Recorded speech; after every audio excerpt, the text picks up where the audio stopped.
Selanjutnya itu ada prinsip dasar dalam perspektif ekonomi. Di sini ada beberapa prinsip dasar dalam perspektif ekonomi. Yang pertama itu yaitu kalangan. Kebutuhan manusia tidak terbatas, tapi sumber daya terbatas.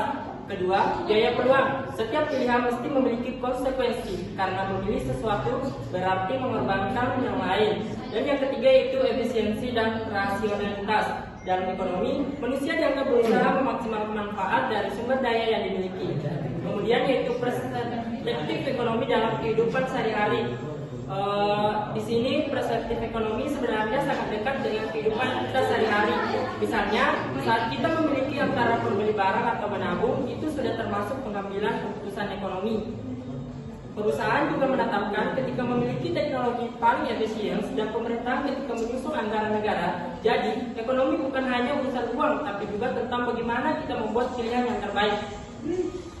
Perspektif ekonomi terhadap pembangunan. Dalam konteks pembangunan, ekonomi melihatnya sebagai proses untuk meningkatkan kesejahteraan masyarakat. Fokusnya meliputi pertumbuhan ekonomi, pemerataan pendapatan, penciptaan lapangan kerja, dan pemberdayaan masyarakat. Dalam perspektif ekonomi, kita bisa menilai apakah pembangunan sudah benar-benar memberikan manfaat untuk semua pihak atau belum. Perspektif ekonomi dalam lingkungan.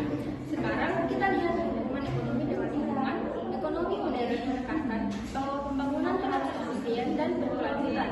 Dikenal dengan istilah green ekonomi, yaitu pembangunan yang tetap menjaga kelestarian lingkungan. Selain itu, kita juga harus memperhitungkan biaya eksternalitas seperti polusi dan limbah yang sering kali diabaikan dalam keputusan ekonomi. Selanjutnya, perspektif ekonomi dan keadilan sosial. Perspektif ekonomi tidak hanya fokus pada efisiensi, tetapi juga keadilan sosial. Artinya, hasil pembangunan dan kekayaan ekonomi harus bisa dirasakan oleh semua lapisan masyarakat. Pemerintah berperan penting dalam mengurangi kesenjangan sosial melalui pajak, progresif, subsidi, dan berbagai program bantuan sosial. Tujuannya agar ekonomi tumbuh bersama-sama, bukan hanya untuk segelintir orang. Kemudian ada manfaat memahami perspektif ekonomi. Lalu apa manfaat kita memahami perspektif ekonomi? Dengan mempelajarinya, kita bisa memahami sebab akibat dari keputusan ekonomi, berpikir lebih kritis dan rasional, serta membuat keputusan yang lebih bijak, baik dalam kehidupan pribadi maupun saat bekerja di sektor publik. Jadi, belajar ekonomi membantu kita menjadi pengambil keputusan yang lebih cerdas. Selanjutnya, studi kasus. Sebagai contoh, mari kita lihat kasus kenaikan harga BBM. Dari perspektif ekonomi, langkah ini bisa dianggap sebagai upaya efisiensi karena mengurangi beban subsidi negara. Namun dampaknya adalah harga barang lain ikut naik dan masyarakat berpenghasilan rendah bisa terdampak. Itulah mengapa kebijakan ekonomi selalu membutuhkan pertimbangan sosial dan kompensasi yang adil.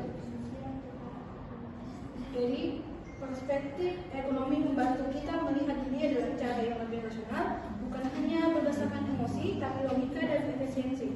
Semua keputusan baik individu, bisnis maupun pemerintah selalu terkait dengan prinsip ekonomi. Jadi bisa disimpulkan bahwa ekonomi bukan sekedar angka, tetapi seni membuat pilihan yang bijak. Terima kasih atas perhatiannya.